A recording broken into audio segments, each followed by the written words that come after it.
உங்களுக்கு நிறைய கோவம் வருமா?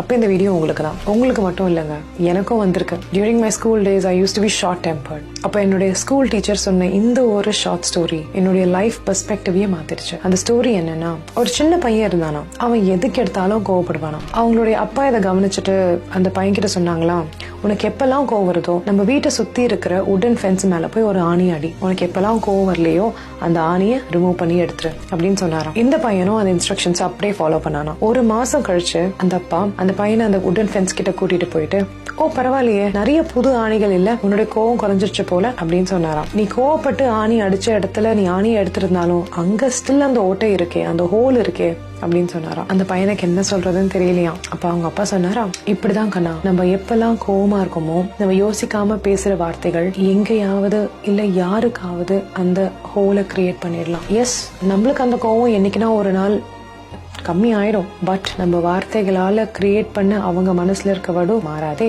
சோ நம்ம வார்த்தைகளுக்கு பவர் உண்டு, அதனால பார்த்து யூஸ் பண்ண அப்படின்னு சொன்னாராம். ட்ரஸ்ட் மீ, இந்த ஒரு story changed my life to build better relationships. உங்களுக்கும் ஹெல்ப் பண்ணும்னு நினைக்கிறேன்.